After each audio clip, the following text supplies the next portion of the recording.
Bueno, buenos días a todos. Es para mí un gusto muy grande estar hoy acá. Voy a empezar haciendo una confesión, que es que soy economista. Pero a la vez es un gran honor estar acá porque soy un ingeniero frustrado de aquellos. No entiendo qué diablos estaba pensando cuando elegí la carrera. Yo creo que la elección de carrera es probablemente una de las decisiones importantes de la vida que uno toma más desinformadamente. De hecho, decidí mi carrera mientras hacía la cola en Ciudad Universitaria para anotarme en el CBC porque ni siquiera tenía muy claro qué diablos iba a estudiar. Pero probablemente la razón principal por la que estudié economía es que en ese momento no existía Wikipedia. Porque preparándome para moderar este panel, ayer se me ocurrió entrar a buscar la definición de qué es economía y qué es ingeniería. Cuando uno busca la definición de economía, Wikipedia habla de que la raíz es las palabras griegas oikos y nomos, donde oikos es casa y nomos es normas. De manera que la economía son normas para manejar la casa. Bastante bodrio como origen. En la práctica yo descubrí en la carrera que en definitiva, la economía es aplicar matemática para lograr entender cómo una efectiva aplicación de la matemática puede hacernos aplicar bien la matemática, a tratar de no resolver nada. Y cuando busqué la definición de ingeniería, no sé si ustedes la leyeron, es hermosa. Dice algo así como que ingeniería es la aplicación de matemática, conocimiento económico, social y científico y conocimiento práctico a intentar inventar, innovar, diseñar, construir, mantener y mejorar estructuras, máquinas, herramientas, sistemas, componentes. Es hermoso. Y en español encima está el lujo de que la raíz tenga que ver con el ingenio, ¿no? Con lo cual, si hubiera estado Wikipedia, yo creo que no me equivocaba de carrera. Igual voy a ilustrar las dos selecciones con dos chistes. El primero es el chiste más clásico, perdón si alguno lo conoce, pero para mí es el que mejor describe a mi profesión, la economía, que es que cuenta que dos hombres iban viajando en un globo cuando de repente un viento muy fuerte los desvía de su rumbo y quedan boyando a la deriva en el globo y no saben dónde diablos están. Y de repente divisan una persona abajo y le gritan, «Señor, ¿podría decirnos dónde estamos?» Y el tipo les contesta, «¡En un globo!» A lo cual uno le dice al otro, evidentemente este señor es un economista. ¿Por qué le dice al otro? Dice, bueno, es muy sencillo. Su respuesta es rigurosamente lógica, evidentemente verdadera y no sirve absolutamente para nada. El otro chiste que voy a compartir es que no puedo dejar pasar de aprovechar la oportunidad de que tenemos físicos, ingenieros y un economista, con lo cual el chiste dice que un físico, un economista y un ingeniero habían sido condenados a muerte en la guillotina durante la Revolución Francesa. Primero ponen en la guillotina al economista, que se pone con el cogote así, le traban el coso, sueltan la guillotina y cuando la guillotina va cayendo se traba y no cae del todo. Y como hay una norma de que nadie puede ser ejecutado dos veces por la misma cuestión, no tienen más remedio que, dado que falló la guillotina, dejar al economista ir. Después le toca el turno al físico, viene, se pone la guillotina, le traban el coso, aceitan todo el mecanismo para ver que no vuelva a fallar, aceitan los lugares por donde desliza, sueltan la hoja y ¡toc! Se traba de nuevo.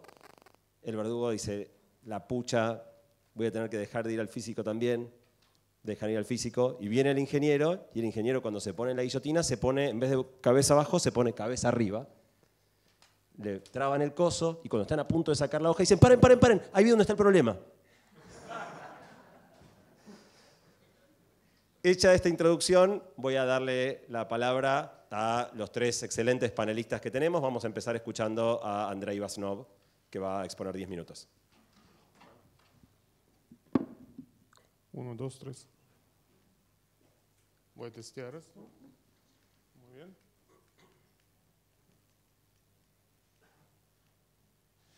Bueno, es mi cumpleaños hoy. No puedo imaginar mejor manera de festejarlo que estar con tantos ingenieros. Soy de educación físico, así que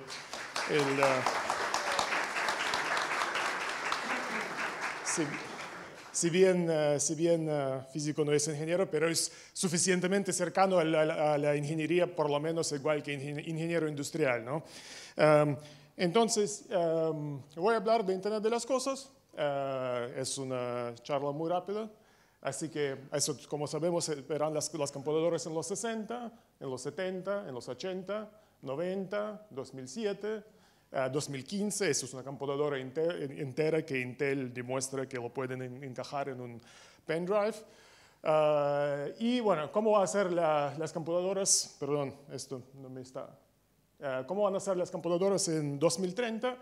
Es un poco la idea de Internet de las Cosas, que este proceso está continuando, que las computadoras se vuelven cada vez más pequeñas, la conectividad se vuelve más ubicua, con lo cual se puede agregar a todos los objetos que nos rodean. En los últimos 2 ferias más grandes de electrónica, en Consumer Electronics Show en Las Vegas, todos los objetos vienen inteligentes y conectados, macetas que te dicen cuánto llegar, billeteras que gritan me robaron cuando te la sacan, hueveras que te avisan que hay que comprar huevos. Y bueno, todas esas cosas tienen un poco de, por más que, bueno, la billetera cuando te roban grita está bueno, tiene un poco de matiz de trivialidad de estas cosas. Entonces cuando uno escucha, distintos pronósticos, de los grosos de tecnología, el CEO de General Electric dice que Internet de las Cosas va a sumar 15 trillones de dólares para 2030. El CEO de Cisco dice aún más, 19. Y bueno, de eso, cuando estamos hablando de 19 trillones de dólares, es un monto casi igual al PBI actual de Estados Unidos, con lo cual obviamente es una transformación muy grande de la economía. Y cuando uno se pregunta de dónde van a salir estos, digamos, montos astronómicos, es muy difícil de imaginar que van a salir de las billeteras que gritan, ¿no? O hueveras inteligentes. Entonces, quería hablar un poco de algunos aspectos que tal vez sí lo pueden agregar. Uno es la idea de que Internet de las Cosas, a través de tecnologías de sensado y conectividad, conectan data, gente y máquinas. Y con esto tiene varias consecuencias interesantes. Una es movimiento del paradigma, lo que se llama break fix, o sea, esperamos hasta que algo se rompe para después reemplazarlo, al paradigma anticipativo. Entonces los sensores, por ejemplo, un micrófono que escucha vibraciones y a través de patrón de vibraciones puede predecir que una parte está por romperse, nos permite reemplazarlo antes de que se rompe, con lo cual disminuye el downtime. General Electric dice que su meta para los próximos 20 años es llegar al downtime zero, que efectivamente la cosa nunca se frena, lo cual en la industria el downtime representa un costo muy grande. El segundo es la idea de transformación de productos a servicios. Por ejemplo, motores de aviones, Rolls-Royce ya lo comercializa de esta manera, lo que se llama Power by Hour, que en vez de vender, efectivamente el cliente paga por el uso y la empresa puede monitorear el activo y optimizarlo, y de esta forma el momento de venta deja de ser este momento singular donde, bueno, ya te lo vendí, y se vuelve más una relación entre las empresas donde los intereses son mucho más alineados. Si yo te estoy comprando desempeño de un cierto servicio y no solamente el producto, obviamente la venta nunca se termina y la relación se vuelve mucho más estrecha. Y por último, estas dos cosas nos llevan al concepto de eficiencia en general. General Electric predice que pueden aumentar la eficiencia de prácticamente cualquier proceso industrial 1% por año durante los próximos 30 años a través de toda esta tecnología de monitoreo y mantenimiento anticipativo. Bueno, ahí pueden ver de dónde empiezan a venir estos trillones de dólares. Si miramos más allá del headline, del título de estos estudios, como por ejemplo de McKinsey, vamos a encontrar que la gran mayoría de estos trillones de dólares en realidad viene de los ahorros a través de los procesos muchísimo más eficientes. Acá puse una foto de Tesla, pero no tanto para decir que Elon Musk es grosso, que sí es muy grosso. Santi tuvo una nota que se llamaba Constructor del Futuro, ¿no? Que está buenísima. Pero para ilustrar otro aspecto, el aspecto de cómo Internet de las Cosas hiperpotencia este proceso que a veces se llama el software se está comiendo el mundo.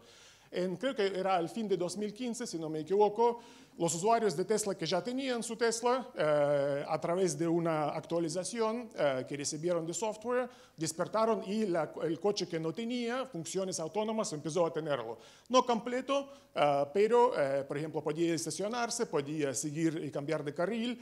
Varias de esas funciones que son, digamos, bastante importantes, grandes, que el auto que no lo tiene un día empieza a tenerlo el próximo día. Así que piensen en la consecuencia de poder bajar un auto autónomo como si fuera Angry Birds en tu teléfono, ¿no? ¿Cómo fue posible eso? Bueno, porque hay un montón de instrumentación que el coche ya tenía y a través de agregarle software le podían agregar algunas funciones del auto autónomo.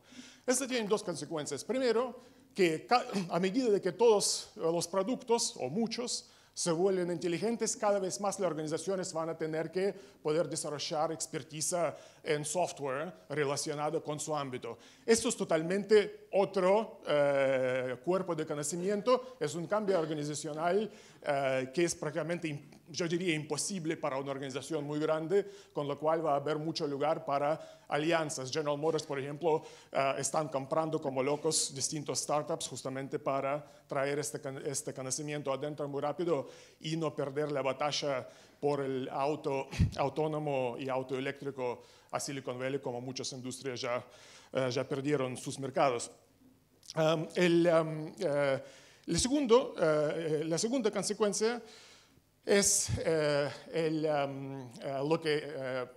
término que recién se inventó, se llama Intelligent Decisioning, que es igual de raro en inglés que una traducción que voy a intentar, decisionamiento inteligente. Y la idea es que una vez que todos los objetos están instrumentados, vos tenés el ciclo de aprendizaje organizacional muchísimo más rápido, porque imagínate que un Tesla o un motor de avión tiene algún problema, con los sensores los ingenieros pueden detectar lo que pasó, solucionarlo y mandar una actualización. Todo esto tiene un ciclo, puede llevar un día o 2 días o 3 días. Imagínate lo que es hacer un arreglo de un coche tradicional donde vos haces un recall, un proceso muy costoso, nunca perfecto y donde siempre 10-20% van a quedar afuera igual. Entonces, si uno está compitiendo con un ciclo de aprendizaje que dura 1 año y otro está compitiendo con un ciclo de aprendizaje donde cada uno de los objetos aprende de todos los objetos en tiempo real, es muy difícil de competir con eso. El próximo punto, consecuencia, es la optimización al nivel de sistemas. Entonces acá, bueno, es un gráfico, distintas máquinas inteligentes y interconectadas entre sí. Se dice que con Internet de las Cosas hay una secuencia de 3 cambios en ingeniería de los productos de manufactura. Primero, vos podés alcanzar el desempeño óptimo de lo que ya tenés. Por ejemplo, a través de monitorear un motor, a través de monitorear un auto en tiempo real, podés optimizarlo muchísimo más. Segundo paso es que a través de estos datos vos podés ver cómo el bicho que el ingeniero diseñó desempeña en todas las posibles configuraciones, en todas las posibles circunstancias, y a través de eso podés diseñar la próxima versión de producto mucho mejor. Y por último, viendo el sistema en su totalidad, podés empezar a optimizar tu base de capital de forma mucho más profunda. Por ejemplo, si pensamos, por tomar un ejemplo simple, un irrigador optimizado que se prende y se apaga cada mañana, si después lo integramos con los mapas de satelitales de suelos, si después lo integramos con el pronóstico de tiempo, si después lo integramos con sensores locales, podemos alcanzar algo muchísimo más eficiente y tal vez no tenemos que irrigar tanto en este objeto. Lo mismo en este caso. Lo mismo podemos imaginar en una ciudad inteligente donde los micrófonos, por ejemplo, pueden a través de análisis de sonidos detectar que hay un crimen en el progreso. Entonces, en este sentido, quizás con la misma fuerza policial podemos alcanzar muchísima más seguridad. Estos son algunos ejemplos de optimización de sistemas. Se me está terminando el tiempo, así que voy a saltar un poco el tema de telemedicina y medicina inteligente, quizás lo podemos tomar durante la conversación. Uber, obviamente, una empresa muy polémica, no solamente por todas las noticias, sino también por su valuación. Muchas veces la gente, los inversores critican a otros inversores diciendo cómo puede tener 60 mil millones de dólares de valuación, que es centenares de veces mayor que, por ejemplo, Google tenía en un momento equivalente de su historia hace un tiempo. Entonces eso fue Larry Fink, que es un CEO del fondo de inversión más grande del mundo, que se llama BlackRock. Y uno de sus accionistas le estaba cuestionando por qué invirtieron a una valuación tan grande. Y eso es lo que él contestaba. Durante las generaciones pasadas, la gente joven alrededor del mundo se enfocaba en la adquisición de dos tipos de propiedad, una casa y un auto. Con la llegada de tecnologías como Uber y Airbnb, estas decisiones financieras pueden empezar a cambiar. ¿Para qué vas a hacer esta inversión enorme cuando podés tener un auto disponible apretando un botón en su teléfono? Piensen en la magnitud de este cambio. Uber fue fundado tan solo hace 5 años. Es posible que 5 años más adelante las tecnologías de autos compartidos van a reemplazar propiedad de automóviles en gran escala. Esto tiene implicancias profundas para la economía global. Entonces acá, por ejemplo, si a nivel superficial parece que se trata de taxes, pero al nivel que ven los inversores de largo plazo, se trata de una transformación dramática de toda la economía. La industria automotriz es una de las más grandes del mundo y esto claramente va a tener el impacto. Esto es un ejemplo concreto, que tal vez más fácil de ver, de algo de un principio abstracto, que Internet de las Cosas brinda liquidez a cualquier activo físico en principio. Entonces, acá, ¿qué teníamos? ¿Por qué Uber se volvió un fenómeno tan importante? Obviamente, no importa que es Uber o no, puede ser alguna otra Easy Taxi o cualquiera de estos. Es porque había muchísima ociosidad de los autos y a través de tener sensores, en este caso GPS, podíamos cerrar el mercado y tener transacción muchísimo más eficiente. Esto va a pasar prácticamente en cualquier ámbito industrial. Por ejemplo, imaginen en la industria de construcción, la ociosidad de los activos es muy grande. En los hospitales, la ociosidad de las máquinas a veces es muy grande. Estos tipos de liquidez a los activos físicos pueden cambiar la economía de estas instituciones de forma muy importante. Y por último, para que todo esto no se quede, dado que el tema es que es futuro hoy, es un proyecto concreto al que estamos haciendo acá en Argentina, un objeto así que tiene temperatura, humedad, dióxido de carbono, acelerómetro GPS. Con esto, por ejemplo, se puede monitorear grano en la bolsa, se puede monitorear equipos de riego para optimizar el riego, se puede monitorear, en este caso, una aplicación real, prevenir el robo de cables de alta tensión. Quería, a partir de esta experiencia, quería contar un poco de algunos mitos de IoT, dado que somos ingenieros, es un tema importante que aprendimos durante estos 3 años. Uno es el mito de millones de sensores baratos, que va a estar todos los sensores baratos por todos lados, y no son necesariamente baratos. Algunos sí, por ejemplo, los sensores que son parte de los teléfonos celulares tienen algo que se llama the dividend of the smartphone wars, el dividendo de la guerra de los smartphones. Había tanta competitividad que, por ejemplo, los GPS cayeron desde unos $500 a tal vez $1 hoy en día, algunos se pueden comprar. Con otros sensores, como por ejemplo un sensor de humedad del suelo, esto no pasa, o un pluviómetro, o algunos otros sensores que no fueran parte de toda esta historia, pueden costar centenares de dólares. Entonces esto depende de la aplicación, puede ser un mito. La conectividad, obviamente, es lejos de ser ubicua. Una vez que salís de la ciudad, muchas veces ni te llega SMS, así que muchas de estas aplicaciones fantásticas van a tardar mucho en llegar. Y por último, que es algo plug and play, que lo enchufas y listo. Hay un montón de trabajo de integración que hay que hacer para que esto verdaderamente funcione.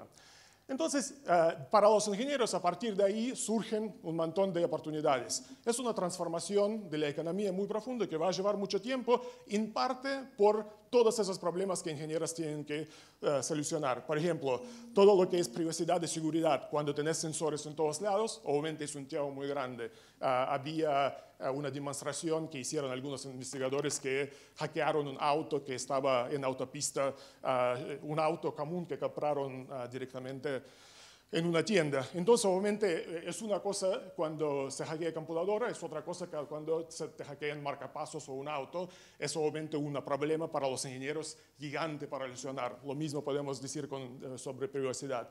Después, cruzamos cualquier de estos, por ejemplo, agricultura y diseño, son objetos totalmente otros, no son computadoras. ¿Cómo va a ser la interfaz entre la máquina y el humano?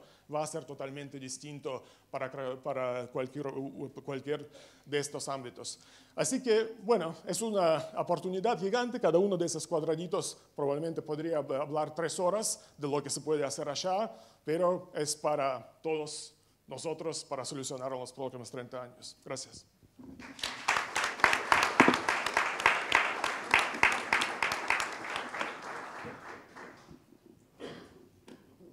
Sí, ahora Alejandro.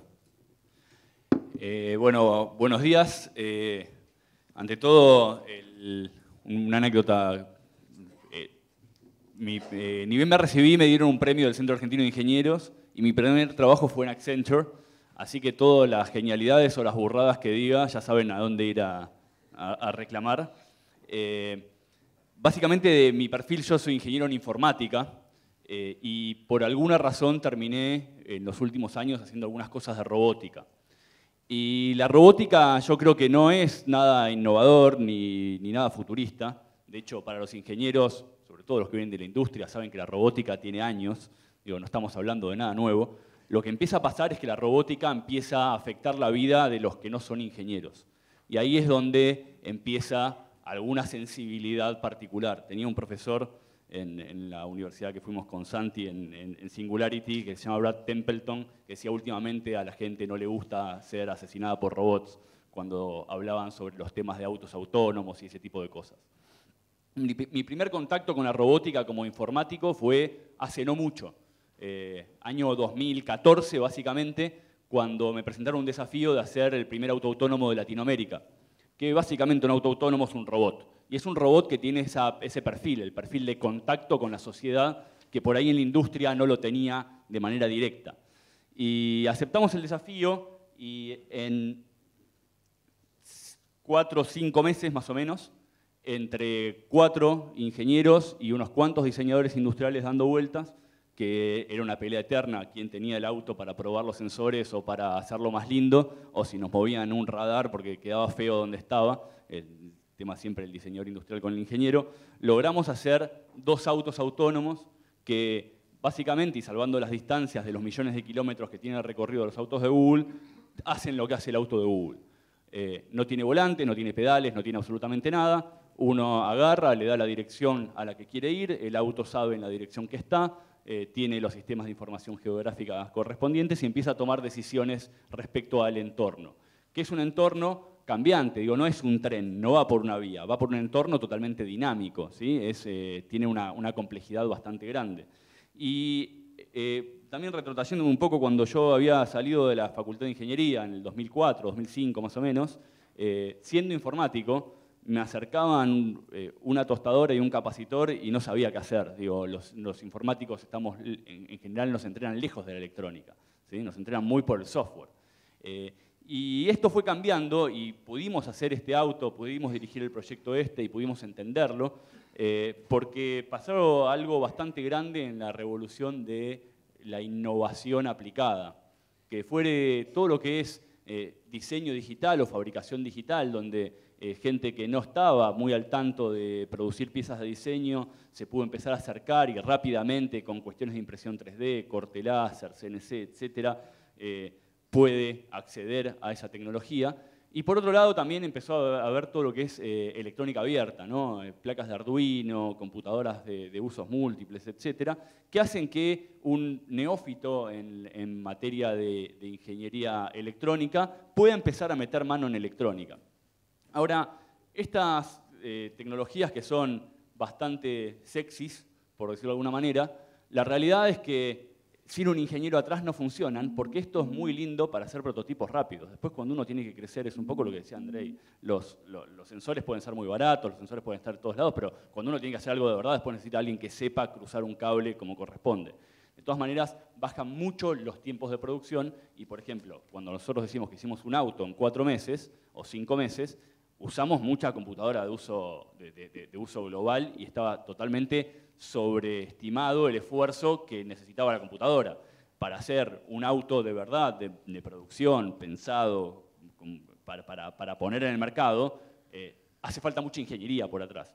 Estas tecnologías a veces me generan amor-odio porque digo, bueno, puedo acceder rápidamente al prototipo. Por otro lado, después sale un montón de gente a decir, estoy haciendo IoT, Internet de las Cosas, de lo que sea. Y decís, ¿cómo lo hiciste? En este Arduino. Y ¿sabés lo que te falta todavía para poder ponerlo en campo? Eso falta muchísimo. Genera como una sensación de facilidad y de accesibilidad. Y a veces uno se siente un poco desprestigiado como ingeniero y dice, mirá, mi sobrino de 8 años hizo este sensor de tal cosa.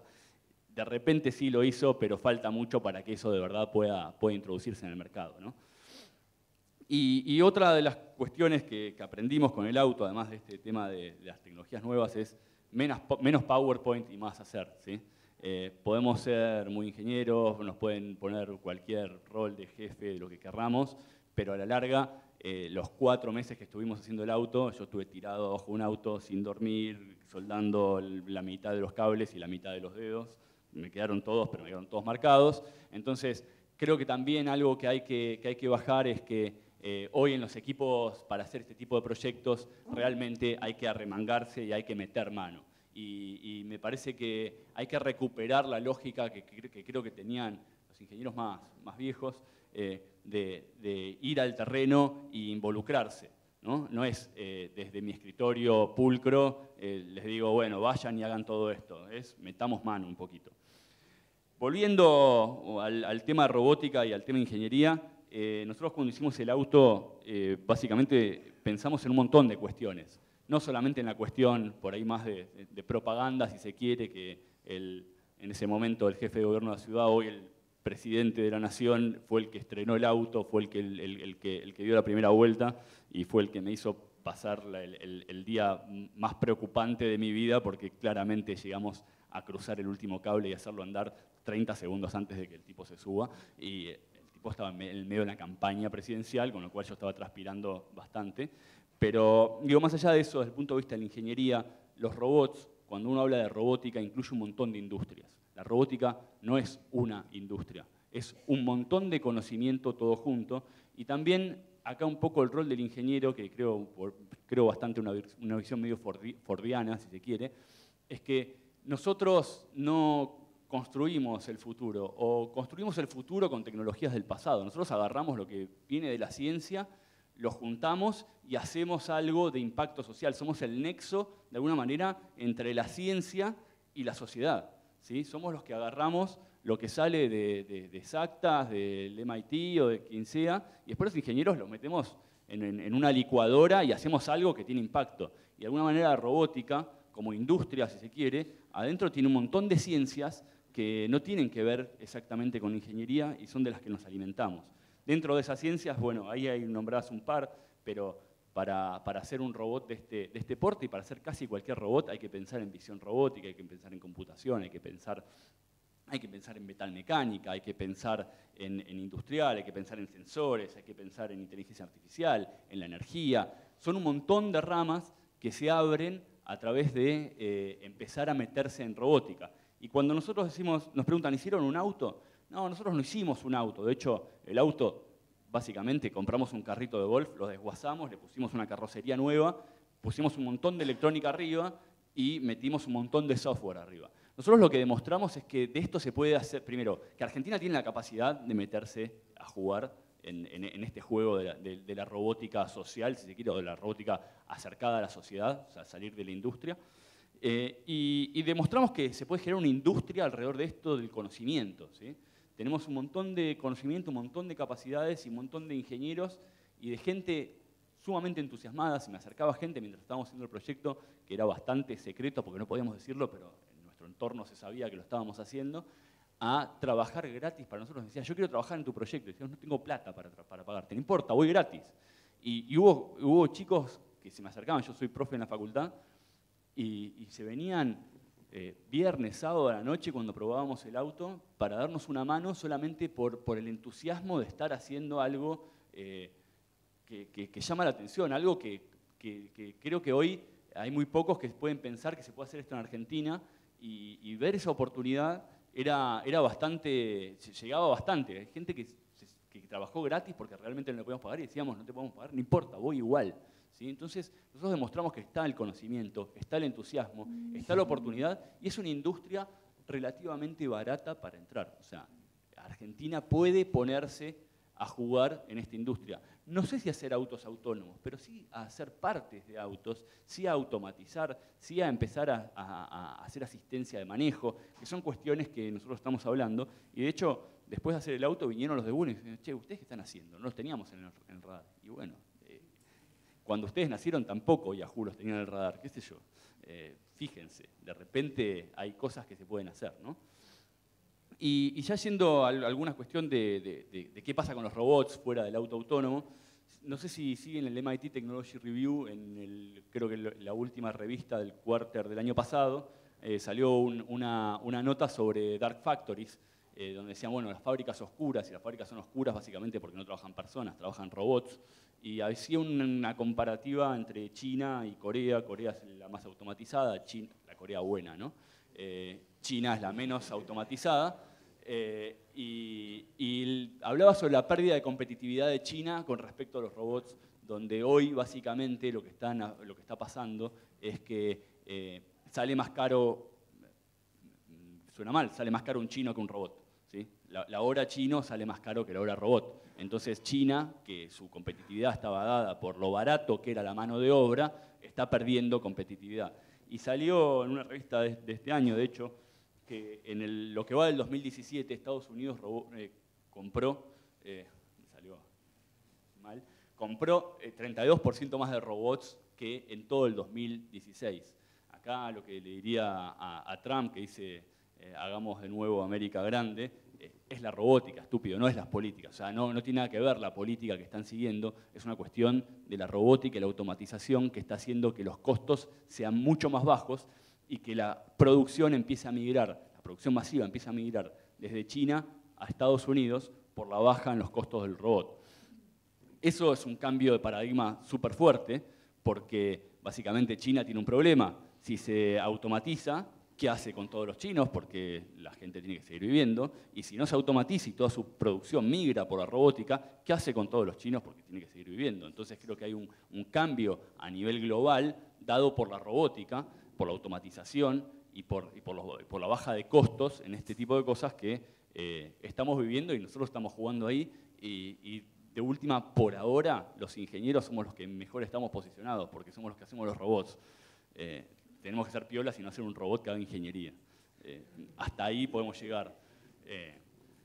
Ya cerrando, y qué estamos haciendo ahora acá en Argentina, que lo estamos haciendo con respecto a este tipo de robótica, que yo digo es la robótica del middleware, ¿sí? No es la robótica industrial, no es la robótica de hobbyistas, es la robótica de la mitad, ¿sí? Yo estoy involucrado en 2 proyectos en este momento. Mi otro gorro es, soy investigador del Ejército, y el Ministerio de Defensa nos dio un grant para empezar a hacer un robot de exploración autónomo, así que ya estamos encarando la fabricación de este robot, que básicamente es un tanquecito con cámaras y o sea, no está artillado obviamente, pero tiene un montón de sensores para hacer exploración tras las líneas del enemigo, y ya lo estamos haciendo, y de hecho involucramos gente de la UBA, gente del INTI, estamos empezando a involucrar gente a otros laboratorios. Y por otro lado estamos avanzando en un proyecto de agrobusiness junto con el Ministerio de Agricultura, con ACREA y con algunos otros players, el Ministerio de Producción también, en el cual el desafío nació del viceministro de Agro, el ingeniero Negri, diciendo, ¿por qué no hacemos un robot desmalezador mecánico? La biología le está ganando rápidamente a la química, o sea, cada vez que sacan un químico nuevo, glifosato y todos los derivados, dura menos, cada vez hay más resistencia, más rápido se hace la resistencia a los químicos.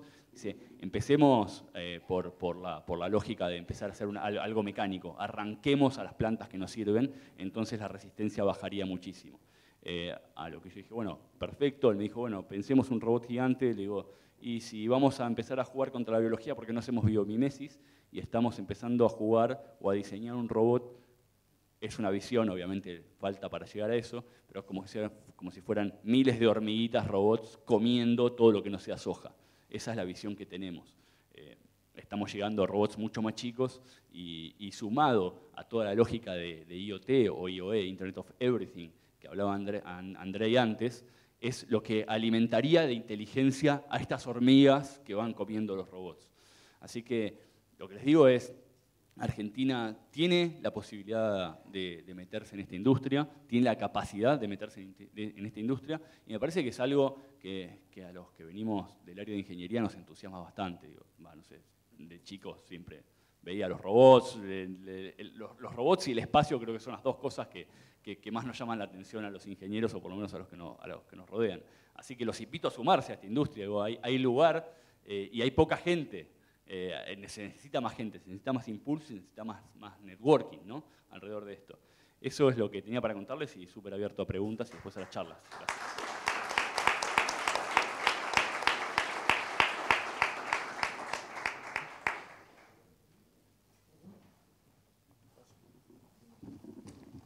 Hola, hola.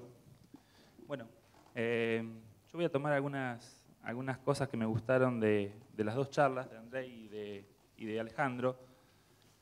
Me parece que también, de alguna manera, hemos creado una industria. O sea, hace un tiempo era, digamos, bastante descabellado pensar de que desde Argentina se podían hacer algunas cuestiones como capacitación y entrenamiento utilizando realidad virtual. Hoy la realidad virtual la tenemos por ahí un poco más cercana y la vemos a lo mejor utilizada en publicidad, en cines, en recorridos virtuales.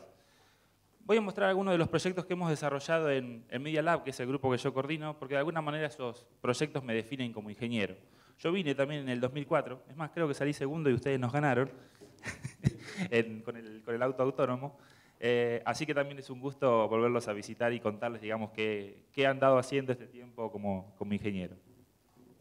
La mayoría de simuladores de entrenamiento por ahí que uno tiene en la cabeza se puede imaginar algo así, ¿no? Los simuladores de vuelo, que son uno de los primeros que salieron.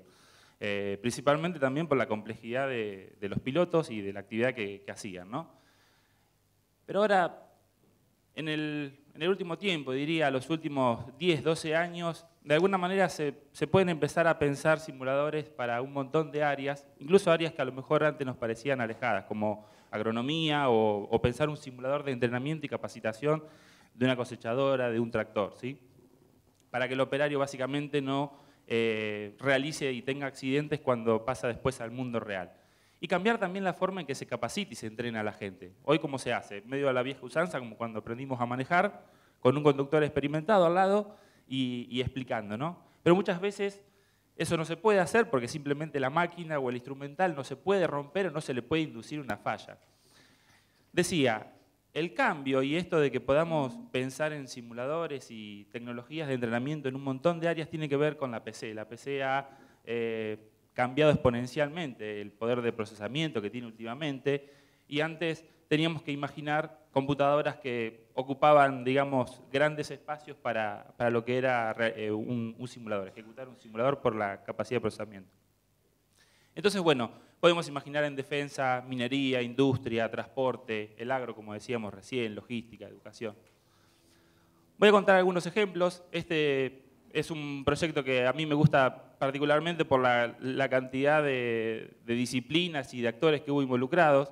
Fue un simulador de excavadora hidráulica, que trabajamos en conjunto con la Cámara Argentina de la Construcción, con YERIC, Fundación Walker y, bueno, y el Ministerio de Trabajo. En su momento fue pensado para generar empleo, o sea, el primer acercamiento de alguien que no tenía conocimiento de la máquina y virtualmente podía capacitarse, ¿sí? La idea es generar y ejercitar la memoria muscular del operario que nunca utilizó una máquina, lograr independencia, digamos, del manejo de cada uno de los controles. Para eso nosotros replicamos uno a uno los controles de una de las máquinas que más se utilizan en el país. No voy a decir la marca porque una vez la dije y me llegó la factura de haber nombrado la marca. Son de color amarillo, algunos ya se la deben imaginar. Trabajamos con 8 hectáreas de diferentes zonas de trabajo, con ripio, arena, arcilla, digamos, en lo que era el escenario virtual, en donde el alumno tenía que capacitarse, y bueno, distintos módulos de ejercicio. Ahí vemos más o menos cómo está organizado el sistema. Es un sistema compuesto por los controles de la máquina, un sistema visual con 3 televisores estándares, digamos, no estamos usando ninguna tecnología disruptiva en ese sentido. Sí, la visual, digamos, de alguna manera acompaña la inmersión. Y bueno, y un puesto instructor para comandar los ejercicios, ¿no? Colocamos 3 de esos puestos en un aula móvil, y bueno, y el aula móvil la semana que viene está saliendo a recorrer el país para capacitar, ¿sí? Este es otro de los proyectos que estuvimos haciendo en estos últimos años. Rúbica es una cave. Una cave es una habitación en donde las paredes están pintadas, digamos, con imágenes generadas virtualmente a través de computadoras. Entonces, de alguna manera, logro una sensación de inmersión bastante mejor que con un conjunto de televisores, ¿no? A diferencia por ahí de un casco de realidad virtual, que estamos a lo mejor más acostumbrados a verlo, una cave no marea tanto y bueno, se tiene también mejor resolución y mejor capacidad de respuesta. Nosotros particularmente lo usamos para recorridos virtuales, para turismo, para evaluación de piezas, para exploración de piezas, ¿sí? Diseño industrial.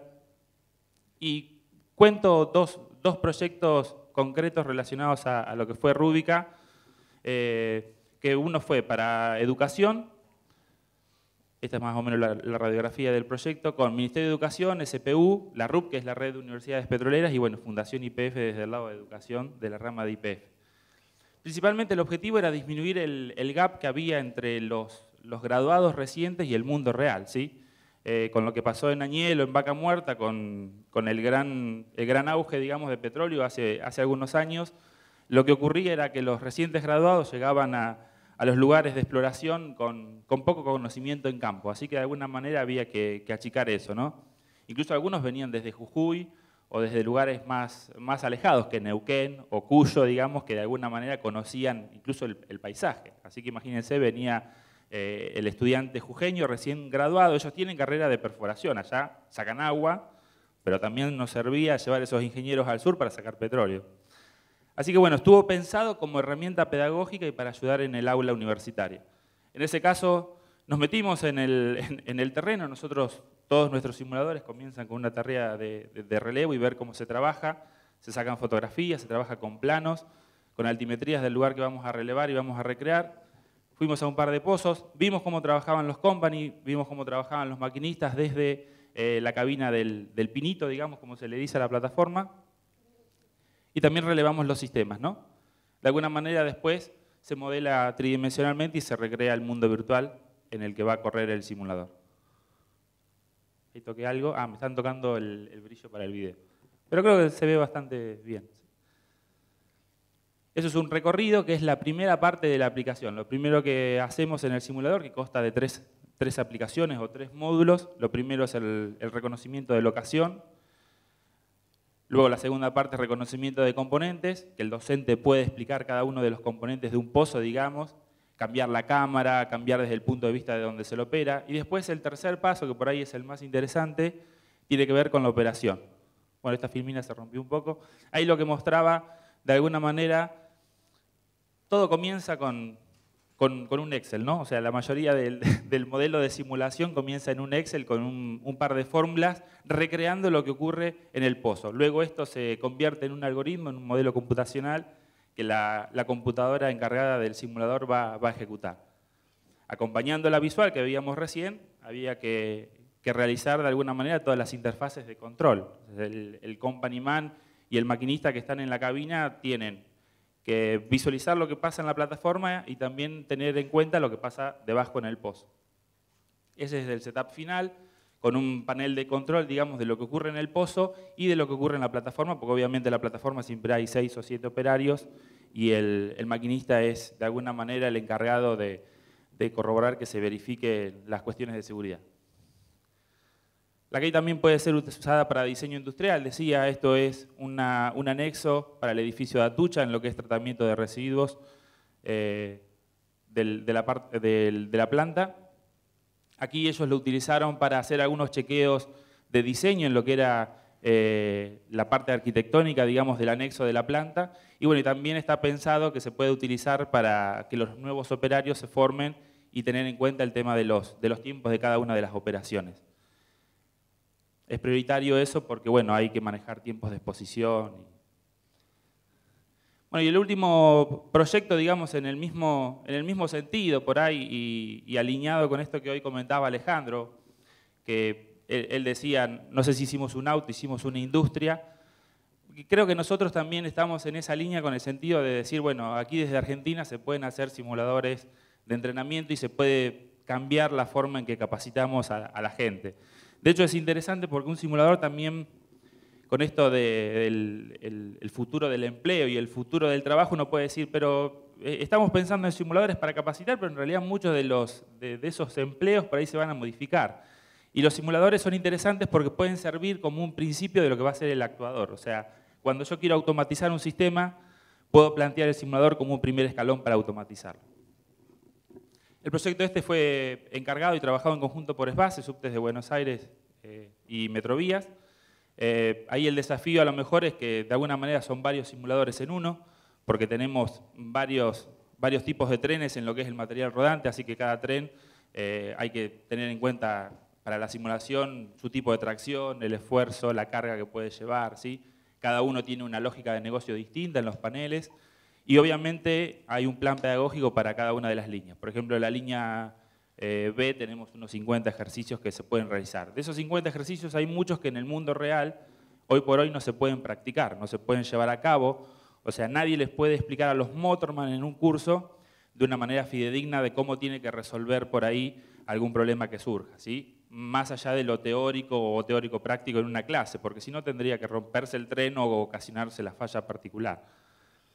El layout del simulador es un poco más complejo, por ahí de los que veíamos recién, son 9 puestos de simulación, 4 puestos de formación. Los puestos de formación son en tamaño de escala real, así que el alumno de alguna manera se mete en la cabina, digamos, en el tamaño real de lo que sería el tren real. Y el modelado 3D acá sí fue un poco más complicado, son más de 45 kilómetros de vía con 70 estaciones, ¿no? Porque se recrean todas las líneas. Ahí hay un gran trabajo de relevo fotográfico, hay que seguir una metodología ordenada para tener el relevo fotográfico y planimétrico de cada una de las líneas. Muestro algunas, digamos, como anécdotas de lo que fue el desarrollo, ¿no? Se modela tridimensionalmente, todo lo que se ve en la visual de inmersión del simulador está generado y modelado tridimensionalmente a través de, o sea, tomando como entrada las fotografías, los planos civiles y planos ingenieriles de las estaciones y de los túneles. Ahí cambié la cámara, digamos, para que se note que de alguna manera es un modelado 3D. En algunos casos, obviamente, hay que hacer herramientas que acompañen a ese diseño. Para los túneles no podíamos hacer lo mismo que habíamos hecho en las estaciones de ir y sacar fotografías, por una cuestión de seguridad, por una cuestión también del gran trabajo que insumiría sacar fotografía de los 10 o 12 kilómetros de túnel. Así que ahí trabajábamos con los planos, teníamos los distintos perfiles y con indicaciones, digamos, de, bueno, de un tramo A a un tramo B hay este tipo de perfil, generábamos herramientas que extruían el perfil de túnel a lo largo de toda la vía, ¿sí? Y eso era un insumo para el equipo de diseño y de modelado 3D nuestro, y a partir de ahí los chicos empezaban a trabajar. Obviamente es muy complicado levantar toda la escena en memoria, las escenas de toda la línea con todas las estaciones son varios gigas, así que hay que meterle un poco de inteligencia ingenieril para ir cargando y descargando de memoria de las PCs en el momento en que se va moviendo el tren para las escenas. Se recrea cada uno de los trenes con las curvas, como decía hoy.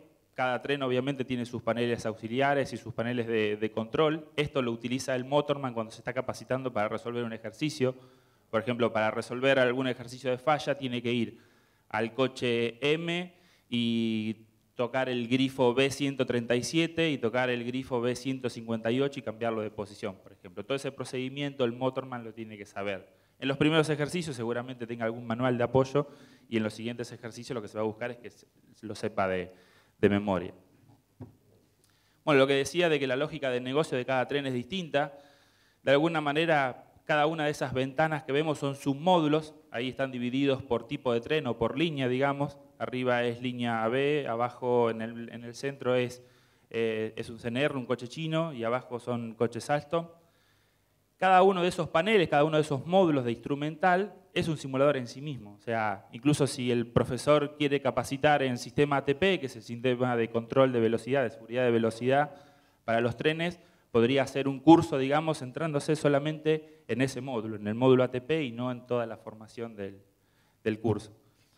Nosotros los controles complementarios o secundarios por ahí los colocamos en monitores táctiles, digamos, de alguna manera hacemos una simplificación, una metáfora de lo que es la realidad. Y para los controles primarios, en donde se necesita háptica y sensación de agarre, bueno, hay que construirlo en hardware. En algunos casos conseguimos los repuestos y en otros no. Ingeniería inversa, viendo el repuesto original del tren, en este caso, y reconstruyendo, digamos, en ese caso, una palanca de tracción de un CAF, de los trenes españoles. Bueno, todo eso va autocontenido en un pupitre, eso es un puesto de microsimulador, un puesto de alumno, este es un puesto de instructor. Así más o menos es la pinta que tienen, esto es nuevito, nuevito. En breve se está instalando la primer flota, que es la flota CAF. Eso es en Tandil, o sea, nosotros estamos en Tandil, allá en nuestro taller, y ahora dentro de poco calculo que ya van a empezar a capacitar. Y bueno, hay algunas imágenes de lo que es el simulador, la parte visual. Esto es lo que ve el motorman cuando va en el simulador, el conjunto de monitores que veíamos recién, las palancas y luego la visual tridimensional. Bueno, estas la deben, algunas por ahí les resultan conocidas. No puse por ahí tantas de estaciones, hay más que nada de túneles porque quería mostrar la diversidad, digamos, que hay, porque obviamente hay también metadatos, el tema de las señales, el tema de los semáforos, que hay que respetarlos. Panorama actual y hacia dónde vamos un poco, bueno, estamos trabajando en áreas diversas, agro, con pulverizadora autopropulsada, o mosquito, como lo conocemos en la jerga diaria. En la parte de siderurgia estamos trabajando en lo que es grúas, transporte, vehículos pesados, ¿sí? Todo lo que es el tema de camiones. En industria con autoelevador, también hay algo de defensa, estamos haciendo un simulador de práctica de tiro. Y bueno, y también en oficios, ¿no? Me parece que es un poco lo que se viene. Y desafío 2018-2020, de alguna manera queremos afianzarnos como proveedores de simuladores de entrenamiento, terminar de instalarnos con esta idea de que se pueden hacer este tipo de cosas desde acá de Argentina. Tenemos un plan de desembarco que estamos empezando a llevar a cabo en Latinoamérica y Estados Unidos, y bueno, y quisiéramos establecer alianzas con partners de la industria. Eso somos Media Lab, creo que no me olvidé de nada, fui medio rápido, disculpen cualquier cosita. Bueno, gracias.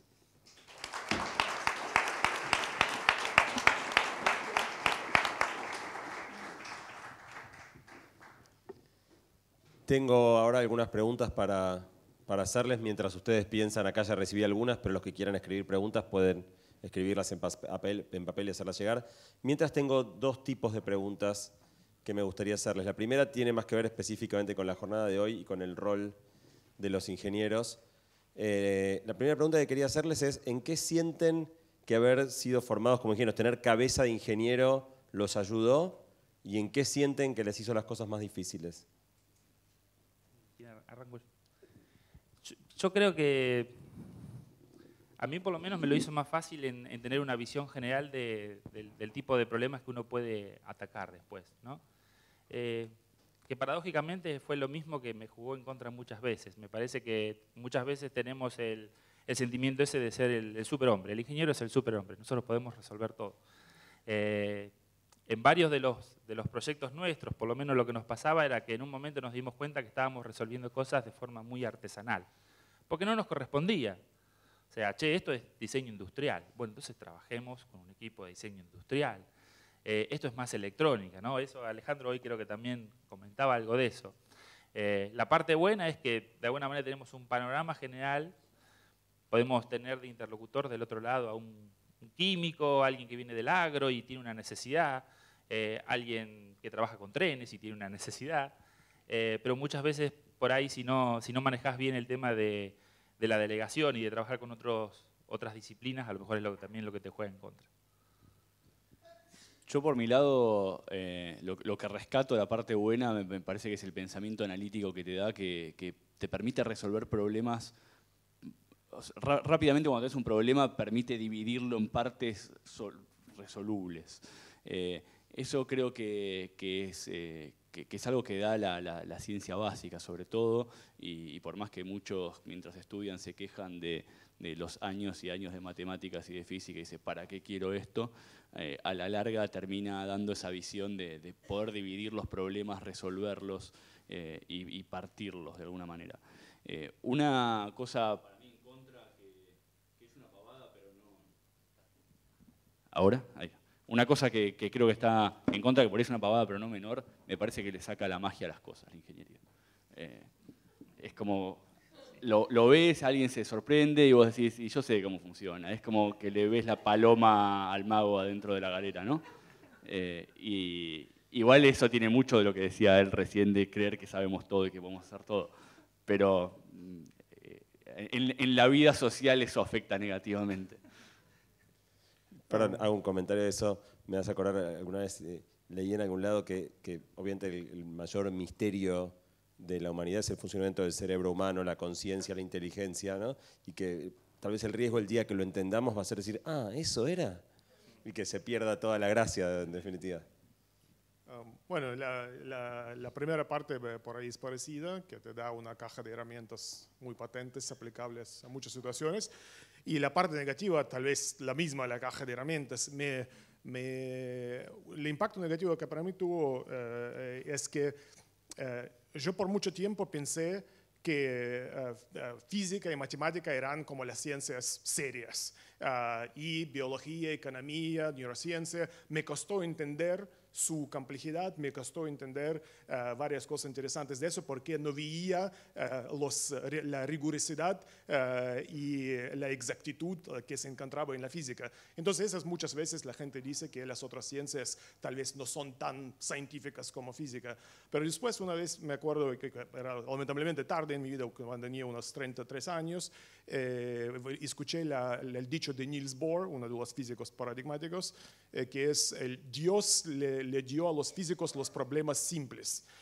Y es así, una vez que como agarré esta idea, me di cuenta que los físicos pueden chapear con su exactitud, es porque solucionan problemas muy simples, de problemas de sistemas cerrados, de sistemas aislados, y los sistemas abiertos son muchísimo más complejos.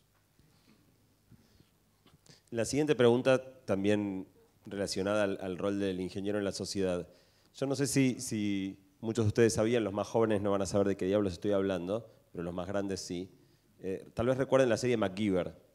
La serie MacGyver, no sé si ustedes sabían, fue hecha por el Colegio de Ingenieros de Estados Unidos, fue bancada por el Colegio de Ingenieros para promover el estudio de la ingeniería. O sea, había una intencionalidad detrás de poner a este tipo que tenía cabeza de ingeniero y todo este set de herramientas, pero aparte era pintón, simpático, digo, era muy aspiracional y resolvía cualquier problema con su cabeza de ingeniero. Hubo una intencionalidad detrás de esa serie. En la Argentina, la universidad más grande del país, la UBA, forma 4.600 ingenieros. Si pensamos que estamos en un país a grosso modo de 46 millones de personas, el 0,01% de los argentinos estudia ingeniería en la UBA. Las otras universidades agregarán un poco más, pero digo, no llegamos al 0,02% de la población. ¿Por qué creen que tan poca gente elige ingeniería para estudiar? ¿Y qué podríamos hacer para cambiarlo aparte de hacer una serie de televisión?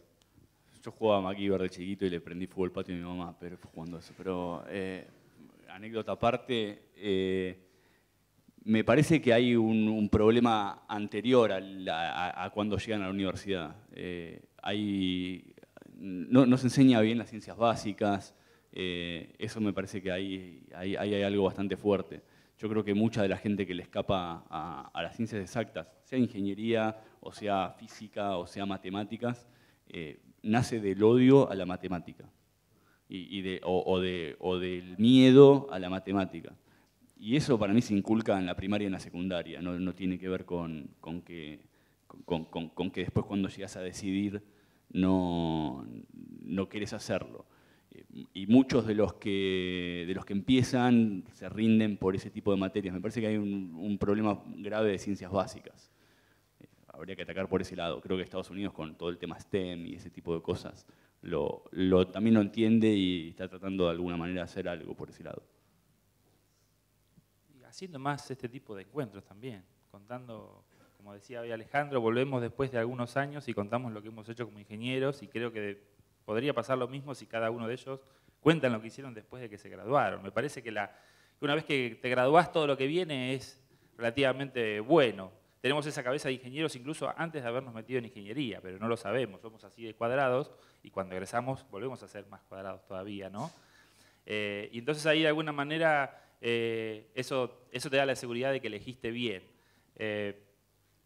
Pero me parece que habría que trabajar por ahí también en los primeros años, en las primeras materias. Los profesores que están en las primeras materias tienen que ser motivacionales, inspiradores, y no siempre lo son, ¿no? O sea, muchas veces te metes a una ingeniería de sistemas y empezás a programar en tercer año. Entonces, de alguna manera hay que hacer una revisión de los planes académicos y ver a ver cómo nos estamos plantando ante eso. También el tema de las matemáticas y las básicas, de que estén pensadas para ingeniería. Muchas veces se cursa en matemática con quien va a ser licenciado en matemática o el profesorado en matemática, y nosotros necesitamos, no sé si una matemática menor o mayor, necesitamos una matemática distinta. Entonces, de vuelta, me parece que la revisión de los planes ahí es importante.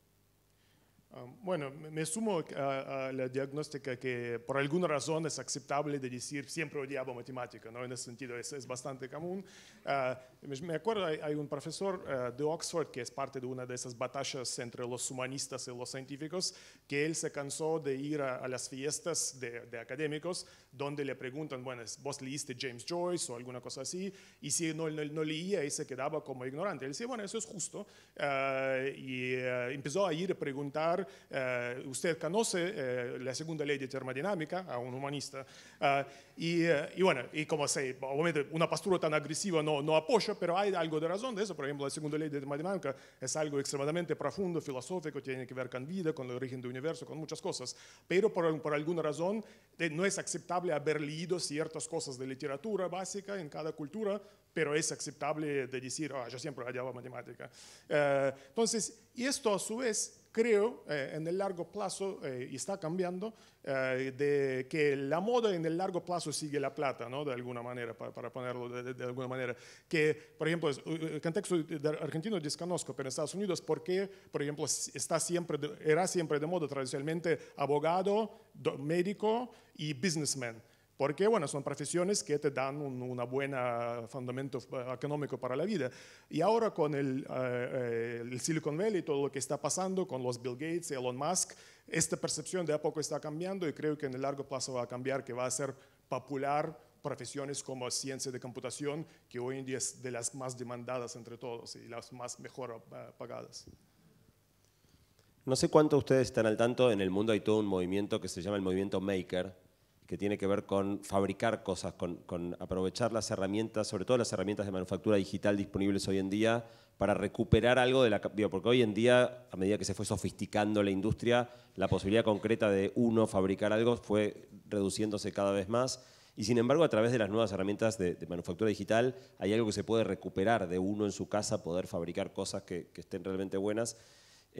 Argentina es un país que en software está bastante bien y sin embargo, bueno, Ale es uno de los que ha empujado mucho el movimiento Maker en la Argentina. Del lado Maker, del lado de átomos, estamos mucho peor que del lado de bits. ¿No les parece que tanto que se habla de enseñar programación desde la primaria, no habría que enseñar ingeniería desde la primaria? Y me parece que también ayudaría en esto que charlábamos recién del tema de las currículas y de los planes, sí. O sea, sería una buena base, a mí me parece que sí. El tema ahí que son cambios que hay que tener, digamos, una proyección a 10, 15 años, cómo ir cambiando los planes, cómo cambiar los docentes, la forma de pensar. Pero yo estoy a favor de que los chicos ya toquen cosas, hagan cosas, fabriquen cosas. Me parece que va por ahí. Sí. Yo creo que, y estoy en ese movimiento que también un poco disiento con el mismo movimiento, porque genero estas cosas de gente que hace cositas y se cree ingeniero, pero básicamente yo creo que, no sé si hay que enseñar ingeniería, pero lo que seguro hay que hacer es no desenseñar ingeniería, porque naturalmente los chicos juegan con las manos, construyen, son makers. El humano, así dejas un bichito humano sin toquetear demasiado por la educación, y es bastante maker, juega con las manos, construye, juega a hacer torres, y en el colegio se lo quitan. Se lo quitan, lo borran, el hacer cosas con las manos, cuando uno sale del jardín de infantes ya está mal visto. ya se va saliendo de eso. De hecho, las materias más fáciles y las que todos nos mofamos y no hacemos nada durante las clases son actividades prácticas, plástica y ese tipo de cosas. Entonces, por ahí enseñar ingeniería puede ser, aunque sea tratar de no desenseñar a jugar con las manos, y me parece que ya ahí hay un punto para mejorar. También, Santi, vos hablas mucho en varias charlas que das de que educación tradicionalmente fue orientada a la transmisión de información y por tanto tenía un sesgo hacia lo teórico, hacia conocimiento externalizable. Y hoy en día, obviamente, con información o el océano que está siempre en tu mano, eso también está cambiando y tal vez va a haber más enfoque con el tiempo en conocimientos tácitos que te brinda educación en ingeniería, por ejemplo. Bueno, voy a hacer la última pregunta mía y después pasamos a algunas de las preguntas de la gente. Cada uno de ustedes habló de la tecnología con la que trabaja cotidianamente y de la que le resulta más familiar, pero no necesariamente coincide con la que ustedes crean que va a tener el mayor impacto. ¿Cuál creen ustedes que es la tecnología que más va a transformar el mundo en los próximos 10 o 20 años? Para mí, inteligencia artificial. No es una tecnología en sí, es una aplicación de ciencias de la computación. Es medio raro todavía definir qué es inteligencia artificial, porque quizás es inteligencia natural y simplemente porque no descodificamos todo nuestro cerebro para saber que también nuestro cerebro es algorítmico. Pero para mí el tema de Machine Learning creo que va a ser algo de alto impacto porque va a ser cross-industry, básicamente. Le hiciste muy fácil porque coincido, así que sí, lo mismo que él. Bueno, supongo que coincido. Ahí tal vez podemos hacer una bifurcación. Si se inventa en algún momento inteligencia artificial general, que hoy en día nadie no tiene ni menor idea de cómo hacer, no estamos cerca a esto bajo ningún concepto, estamos cerca a aplicaciones muy específicas de inteligencia artificial. Si tomamos el Watson que ganó el Jeopardy y lo ponemos en una clase de geografía del 4º grado, no va a poder entender nada. Entonces, en ese sentido, creo que depende mucho si se va a inventar o no. Si se inventa, estoy de acuerdo que inteligencia artificial va a ser todo lo más dominante. Si no, quizás también una competencia de esta puede ser realidad virtual. Si realmente se llega a rendir en el mismo, con la misma calidad que tenemos nuestras experiencias reales, obviamente la economía como la conocemos termina, ¿no? Porque la persona trabaja solamente lo suficiente para pagar la electricidad, la factura de electricidad, y después se genera cualquier experiencia que quiera. Y eso, lo que más me vuela la cabeza, que esto no es toda ciencia ficción, que hace 3 semanas Elon Musk arrancó esta empresa Neuralink, que justamente apunta a eso, que no es algo tan volado o no mucho más volado que inteligencia artificial general. Bueno, pasamos ahora a las preguntas. Si ustedes tienen más preguntas, vayan haciéndolas llegar. No sé si llegaremos a hacer todas, pero la primera es para vos, Alejandro. ¿A cuánto estamos de adquirir un auto autónomo en una concesionaria? Qué pregunta, es complejo. Yo creo que bastante tiempo, bastante más del que parece. ¿Por qué? Por la ingeniería, no. En realidad estamos a mucho tiempo por una cuestión legal. Solamente en algunos estados de Estados Unidos es legal que el auto ande solo. O sea, el auto de Google, si se va de los 5 o 6 estados donde es legal que ande solo, tiene que ir un tipo sentado atrás del volante, ¿sí? Con lo cual hay una cuestión legal, hay una cuestión de seguros y hay una cuestión que el auto autónomo anda perfecto si se relaciona con otros autos autónomos, anda muy mal o pone en riesgo muchas cuestiones si se relaciona con humanos al volante. Entonces ahí es donde la estupidez natural mata inteligencia artificial y lo que se habla de lo que es el tema convivencia, falta todavía mucho para desplegar. Tiempo, no sé, puedo tirar una moneda. Yo creo que no menos de 10 años.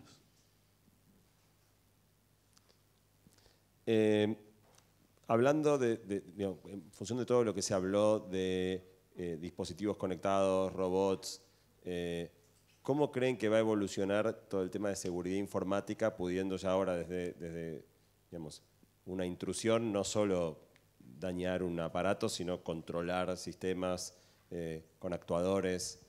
¿Para dónde creen que vaya todo eso? Bueno, ¿quieren que empiece? Bueno, creo que una de las consecuencias, como ya hablé, va a crear muchísimo trabajo para los ingenieros informáticos. Va a haber un montón de empresas multibillonarias que surgen de este contexto, porque lo que se llama el superficie de los sistemas informáticos se multiplica por lo menos por 100 a través de esos dispositivos inteligentes. La otra cosa que puedo decir rápido a esta analogía que me gusta mucho, hay una teoría que la manera de que la vida en la Tierra se hizo mucho más sofisticada, se volvió multicelular, se volvió ágil e inteligente sobre todo, es cuando el océano, que era opaco, en algún momento se volvió transparente. Entonces, mientras que el océano era opaco, los animales efectivamente flotaban, y si vos chocas con algo, tal vez lo podés comer. No había tanto lugar para comportamiento estratégico. Y de repente, cuando el océano se aclareció, se surgió la posibilidad de ver, y con la visión surgió la necesidad de evitar, de perseguir, y a través de eso muy rápidamente empezó a aumentar la inteligencia. Nosotros estamos en el umbral de este cambio, donde el mundo que era opaco de repente se está volviendo 100% transparente. Eso va a tener muchísimas implicancias para organizaciones, para empresas, para cualquier de esas cosas. Es un tema muy grande, pero termino acá dado que tenemos poco tiempo. Estamos en horario, así que voy a simplemente cerrar con una, por un lado espectacular, les agradezco mucho por sus testimonios, sus respuestas. Para mí quiero cerrar con un ejemplo que ilustra muy bien lo difícil que es ver la profundidad de los cambios que la tecnología puede generar. Es una anécdota real. Ale mencionaba, él y yo estudiamos en un lugar en Silicon Valley que se llama Singularity University, y uno de mis compañeros de clase era uno de los mayores expertos en impresión 3D, tema del que Andrei es muy experto. Y en un momento lo invitaron a una entrevista en la televisión en Estados Unidos, y el entrevistador le fue haciendo un montón de preguntas y, bueno, Andrei no se explayó en eso, pero la impresión 3D tiene enormes consecuencias en cascada en múltiples industrias, y a medida que iba mi amigo detallando todas las cosas que iban a cambiar, el conductor del programa se iba poniendo cada vez más incómodo, hasta que en un momento lo interrumpe y le dice, pero pará, ¿vos me estás diciendo que entonces en algún momento, en vez de ir a un negocio a comprar una tostadora, yo me voy a imprimir una tostadora en mi casa? Y mi amigo lo miró descolocado y le dijo, ¿para qué imprimirías una tostadora? Vas a imprimir una tostada. Bueno, muchísimas gracias.